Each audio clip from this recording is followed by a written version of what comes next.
Thank you all for joining. My name is Kim Bixler. I'm the Vice President for Client Engagement with Healthcare Experience Foundation. And today, thank you for joining our webinar on how to discover the keys to patient loyalty.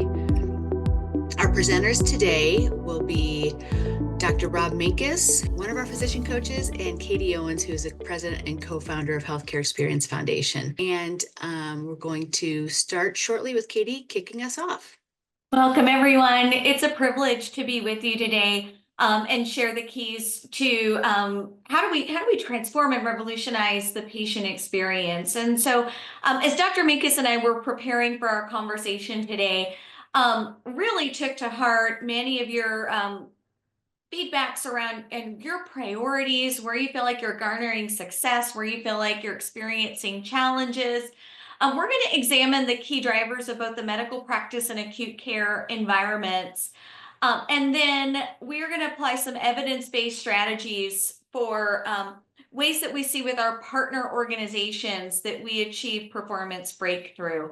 At Healthcare Experience Foundation, we've had the privilege over the last 8 years of working with over 600 organizations to advance healthcare experience excellence, and through a range of competency-based approaches to achieve more reliable experiences through leadership, clinician, and physician development.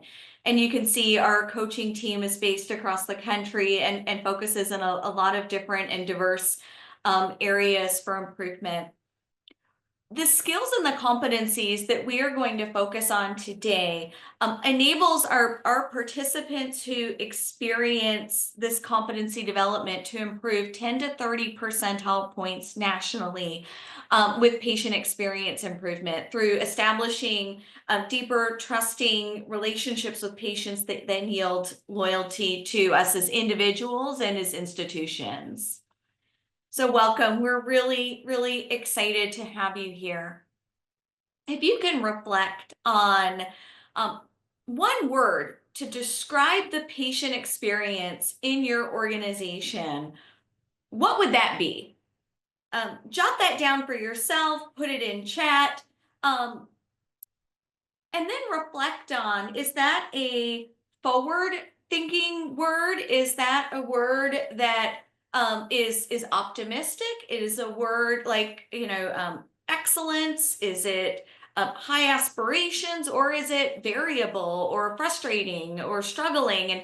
And I think that's an important framing, Dr. Minkus, as we look ahead at the keys to patient loyalty is how do we frame for the possibilities so that we can make that transformational change? And we have one result that was siloed in there. And patient experience and patient loyalty, we use sort of as concepts. We think of them as metrics. And we're always striving to find an approach that aligns us with our teams and our organizations. And what we like to do is focus really on skills. What kind of skills that help impact our behaviors, right? How we interact with our team, with our patients, with our organizations. And how do we use data in a data-driven approach that impacts results? And I think that's a frame, right? A frame that whether we're siloed or whether we have different groups or we can't align, we start coming up with a language that helps our local teams, but our organization as a whole. And this is another question, and I know we like to understand what answers are, but we're entering into even more uncertainty right now with how we're going to be reimbursed, what's important, what happens if patients have more choice, what happens if they have less choice, what can we be prepared for? As Katie mentioned, we can be prepared for how we want to be seen, how we want to be heard, how we want to be felt as an organization, and how can we let our patients know that we care about them and that we also see, feel, and hear them. So I think that's an important approach moving on. So we all talk about excellence, and one of the hard part in dealing with physicians in our teams, when we look at our results, there's a wide spectrum of how we're doing, from, excellent to poor overall in terms of our rating scales. And why do we harp so much on the top box? And what we do know from many industries, and it's, the research in other industries, is that excellent box really determines how loyal our patients are towards our practice in our organization. When we go from the excellent to the very good box, right, there's a 4 times drop in the likelihood to recommend. So if we think about that, that's a pretty significant drop. And it can be pretty disparaging, because we could be in the very good rank and we think we're doing well, and we are, though. The data tells us otherwise, if we're really not shooting for sort of what makes us excellent and having the conversations with our teams about what makes a big difference.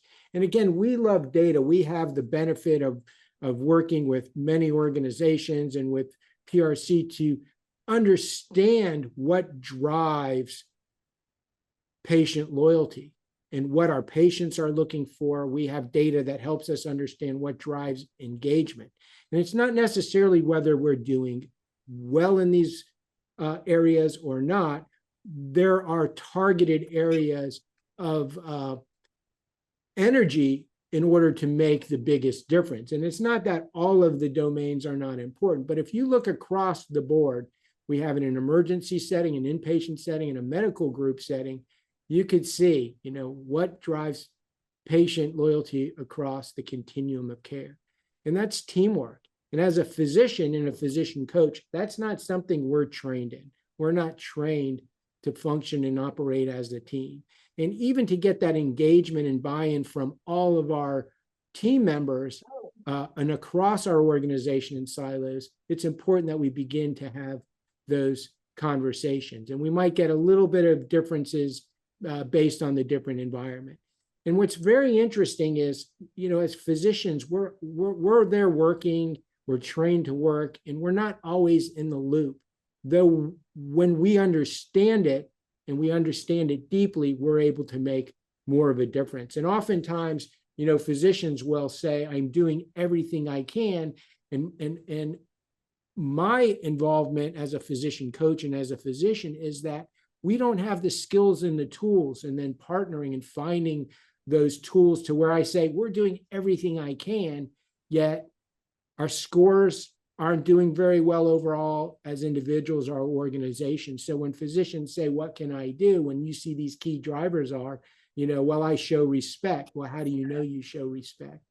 Do we know the medical history? And just basic messaging can make a big difference in terms of how we're perceived in the results that we see. So teamwork, developing those relationships and the tools, and really engaging all of us at all the levels that we're at can make a big difference. When we look at how do we best equip our team members to deliver an experience that creates patient loyalty, we also look at the drivers of how does our workforce become loyal to our organizations. One of our core principles at Healthcare Experience Foundation is that every person deserves an environment where they can both deliver and receive the best experience. And when we look in partnership with PRC at the key drivers in this regression analysis of what makes physicians loyal to say this is an excellent place to practice medicine, whether it's in the medical group or the inpatient settings or across the continuum of care, that number one variable is that patient experience is a top priority, even more so than administration being responsive to the physician voice and nursing care and treatment to patients. So physicians want to work in an environment that is patient-centered, because that then equips that excellent focus of clinical quality and experience of care. When we look at the staff drivers, there's a little bit of variability, and that wouldn't be unexpected in how we've seen this pattern emerge over the last several years, is that staff want to feel support during times of change, to be loyal to the organization and to have trust in senior leadership and communication between departments. And as Dr. Minkus was sharing, at the cornerstone of what patients want to see is that they are cared for by a team that works together well. And we all know with the updated HCAP survey, we all have a new level of accountability when it comes to how we display teamwork. Now, I know that as we're looking at these key drivers, there's one thing that I also wanted to point out, which is that this is always shifting.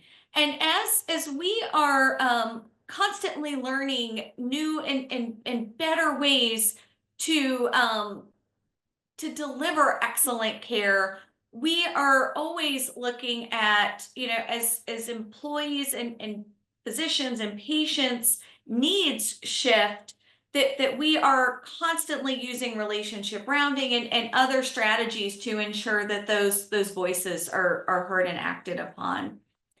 Now, when we look at key milestones in the patient experience, as we've studied both in the medical practice and in the acute care environment, how we revolutionize that experience, how we deliver on a promise to patient loyalty. There are certain intersections and key milestones that as patients are forming their impressions of us, carry important weight. And as Dr. Minkus and I and our team work with our clients, we really focus on how do we hone these milestones so that we are demonstrating continuity of care, that we are demonstrating collaboration and cohesion and teamwork. And in the medical office, so oftentimes that patient loyalty is determined well before they ever show up for that appointment. And I know many of you represent pre-acute environments, so access, how that scheduling experience, the people, the process, the technology, pre-calls and texts, wait time for first available appointments, how the contact center manages different providers. So you may have to wait, 6 months for a specialist, but you may wait 6 weeks if you can be seen by an advanced practice provider. People's ability to have questions addressed. And so that's a really important focus when we work with contact centers. And then how do we create that warm welcome, that first visible impression, the registration experience, waiting? We are constantly deciphering, do I feel like I am in a safe and trusting environment? And how do I observe the interactions with the staff? Is there a partnership between the front office and the back office? We were just working with a client last week in their medical office, and there was a lack of coordination between the front and the back office staff. And that's oftentimes an essential opportunity for competency and leadership development, because the patient doesn't know how our reporting structures. And so patients are forming that impression on registration. They are forming that impression when they are waiting for their examination and during those precious moments where, as Dr. Minkus and our team works across the country, working to maximize that high impact warmth and competence as we're taking vitals, the physician provider interaction, the staff interactions, and then at checkout. So that lasting, that fond farewell. When we then look at the inpatient and ED milestones, these shapeshift a little as we work to interject those experiences that cultivate loyalty. Unlike the medical office environment, access really typically begins in the emergency department for about 70% of the patients who are going to be evaluating us on the HCAP survey. We know in every emergency department we work with nationally that wait times, holding, boarding is a huge consideration. And so how are we displaying urgency when we don't have a crystal ball for how long we expect that patient to wait? And we've got to manage communication. Communication can be that mitigating factor. And then that admission experience, how are we displaying care coordination? How are we setting and resetting expectations to build confidence? How are patients really pay a lot of attention to those transitions, shift change, new providers, transfers, shifting from ICU to step down, consultants, and how we display that unified team experience, knowing that's the #1 key driver of loyalty, is absolutely essential in our work. And then discharge. How are we demonstrating patient preferences? How are we inviting the care team? With HCAHPS 2.0, care partners are eligible as proxy respondents. So involving the patient's loved ones is a new accountability standard. And we know with our Cares Connect program with post-discharge safe transitions, it's essential for care plan management, medication management. Are we validating that patients understand their instructions, their wound care expectations, and a realistic expectation of the support and next steps that they're going to need for safe care? Dr. Mankus, what would you add as you think about this and our work from a coaching perspective? Yeah, so from a coaching perspective, and whether you're inpatient, outpatient type practice, it's starting to put this together. You can see even just where simple breakdowns in this connected experience leads to that perception that we don't have teamwork, right? Because each patient believes that we're spending all of our time coordinating their care, talking about them, and it's very easy not to meet those expectations. So when we start, I like to think of, well, what's in our immediate control, even if we go back to more of the outpatient setting where we have access issues currently. But the moment they come into our environment, right, having our welcome to our checkout aligned is what's sometimes more in our control. How we message, and we'll talk about that more in a little bit in the immovable obstacles, our access issues, makes a huge difference. Though I do want to put out there, I think, I know we have some participants here. In your setting, do you have access problems in terms of long waits for patients that you perceive as a dissatisfier? If you could just put in the chat, do you have that access? Do you have access issues, or where you are in your working that you have that figured out? If you could put into the chat, just to have an idea. Because where I've been, access, especially, yes, getting timely care, that's awesome, right? Mm-hmm. There's still long waits. And I just talked to a rheumatologist, 6 months wait to get in to see a rheumatologist. And managing those things, though, I do wonder what happens. Are we prepared as organizations if we're held accountable for that, right? That could happen. So how are we prepared to message that? So I think linking this, right, with sort of the data and those key drivers and gaining that understanding is the biggest approach. And again, that then comes to, as we applied the data and the best practices to overcoming those obstacles. And, one thing that we see very commonly are that our experience as staff and faculty and physicians is that our problems are unique to our organization. And then we say things that, administration, they don't care about patient experience. And taking a coaching approach to explore why they believe that's true, and then having the opportunity to demonstrate, well, that's not true, right? We feel a certain way because it's frustrating, because patients can't get in, or you can't get them to the next appointment, or you can't get them the medication. But working more as a team and aligning is a real opportunity. And so a coaching perspective is that there are some things that we can control and change, but those immovable objects are the ones we cannot. What we can change is our relationship to that situation, and not feeling frustrated or not feeling so defeated that it leads to those, feelings where we wouldn't recommend this place, right? We don't feel engaged. And so the coaching approach is changing our relationship to the situation, if that makes sense. So, what would you add to that, Katie? Yeah, I think that's at the cornerstone, is that we were just working with a group of advanced practice providers earlier this week and focusing on their retention and well-being. And things can become so big so quickly. And when we're looking at listening sessions and competency development, it can feel really easy to jump to really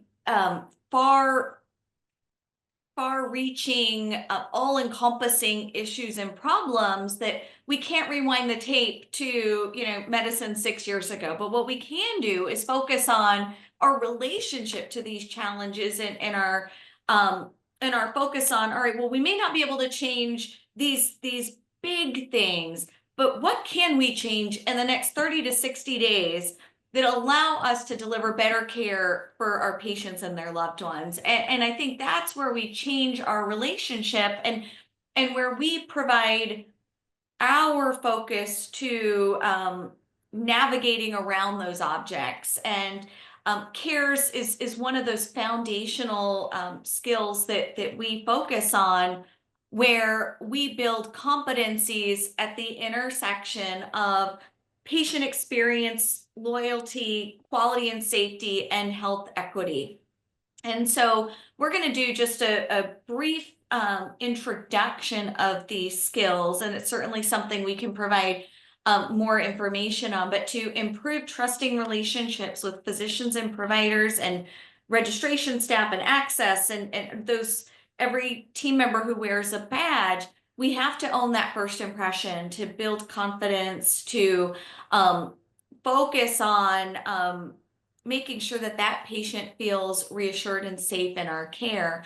But then also the second part of confidence is, how are we making it safe for them to participate in their care, that their voice matters, and that we are counting on them to be an active participant and speak up. And then we anticipate needs with empathetic and active listening, where we tend to see us struggle as a profession is we jump to the task. And active listening and anticipating needs allows us to put ourselves in the shoes, slippers, gown of that patient and think about their likely needs, wants, and emotions as we move to the task. And then we focus on competency-based skills to improve respectful communication, knowing that 93% of how we communicate is our tone of voice and body language. And then we focus on clinical and process skills so that we're engaging patients in their care and process, whether you're a clinician or supporting clinicians or in different aspects of the continuum. Ensuring that messages are received and that validation is crucial. And then we move into strategies for that safe transition. How do we say thank you in a way that feels authentic and that allows us to express gratitude and ensure a warm handoff to the next person that we're counting on to have that trusting and confident relationship with. Maybe that's a referring provider. Maybe it's sending a patient to a specialist, to the lab, that they are going to be in equally safe and competent hands. Dr. Minkus, I know you have practiced the strategy and taught the strategy. Where do you find that the biggest focus needs to be from a change management and consistency standpoint? Yeah, I love that, because it's like most of the things when we see them on a slide, it's an illusion of knowing. And it's always, well, isn't this common sense? And it's, again, the coaching, it's the yes and, that it's yes and we don't demonstrate those behaviors and skills. And so whether we're working with teams, care teams, acute care teams, in physician units, it all seems like common sense. When you do a deep dive into some of the skills that demonstrate the behaviors and even assess for it, you can hone in on just some really basic skills for the teams to start to try. And again, my first experience was in a large organization. I was assistant medical director for medical and surgical specialties. And we were given a stretch goal for patient experience that, if you think of change management and when you really have maxed out, having that assessment to be able to know where you can focus made the biggest difference in the world. Even from the confidence part, we don't think about that because we think out loud as teams, and sometimes we don't realize we're doing ourselves a disservice and miss an opportunity for managing up the front desk or the hospital's team or the emergency team, even when there are challenges. And that's one very basic one. And also the idea of thanking the patients, right?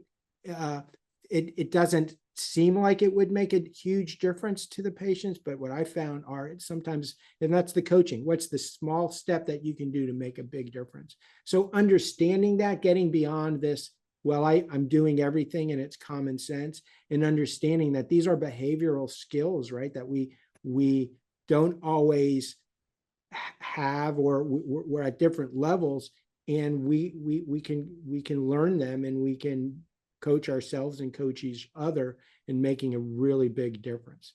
And as we look at those competencies that are universal and that drive the most improvement, and the partners that we work with relationship rounding have a 22% difference in their national ranking when they conduct these skills.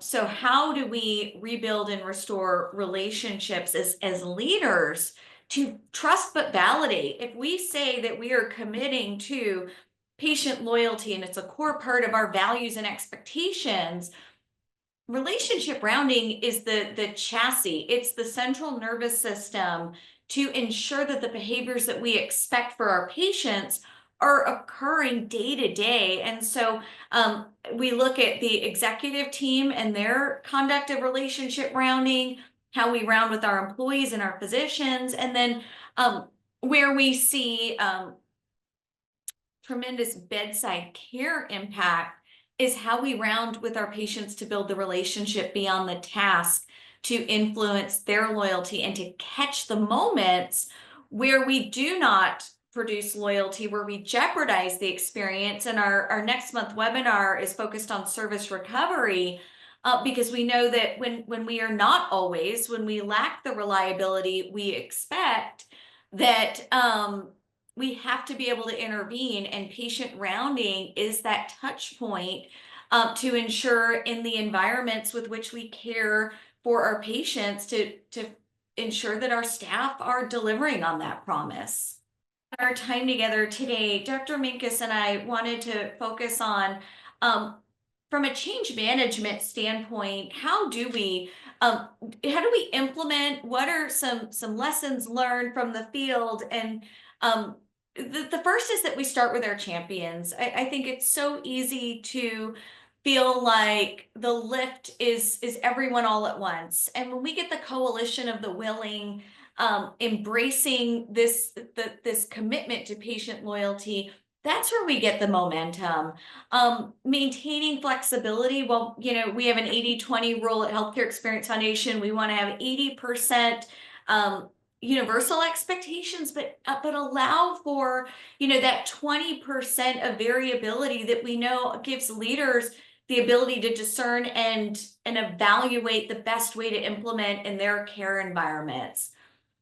Make it positive. We cannot overemphasize this enough. Let me get my double negative there going. Many times, initiatives that are very well crafted to be transformative end up feeling punitive. And so we want a focus on patient loyalty to feel supportive and catching our team members and layering them with the resources. Reinforcement coaching. So many times we've all sat in development and competency development sessions and felt like I've got it.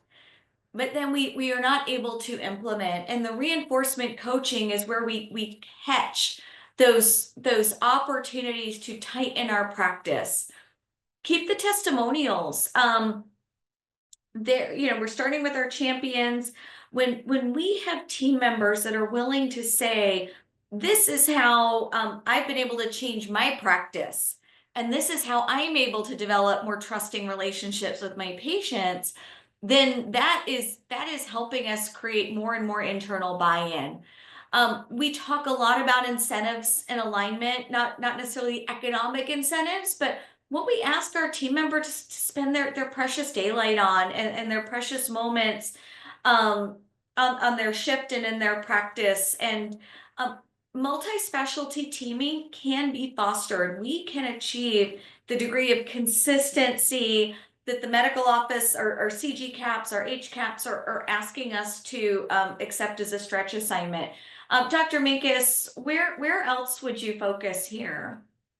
I think it's that alignment that you talked about as a key piece and an opportunity. And if we go back to some of the key drivers, let's say whether it's the physician engagement and where it is patient experience, is that important? And where they might say, administration isn't as responsive. That's an incredible opportunity because, as you said, it's putting it all together with those relationship rounds. You can demonstrate, right, that what our beliefs are not necessarily the reality of the situation. And we often see that disconnect between the actual data of how we're doing and then when we have a safety survey, we don't score as well as we're actually doing because there's this perception. So coaching and defining what that looks like, and then from patient loyalty, what does excellent look like? Human beings are sometimes hard graders, and we're never going to give an well. What is let's redefine what excellent looks like in our environment. So I think taking all of those things into consideration and sprinkling it with, yes, that common sense, and then doing it creates that alignment and drives some of the results that we're all looking for. Excellent. And we talked about that layered reinforcement. These are just example resources that allow that degree of follow through and that leap from development to practice.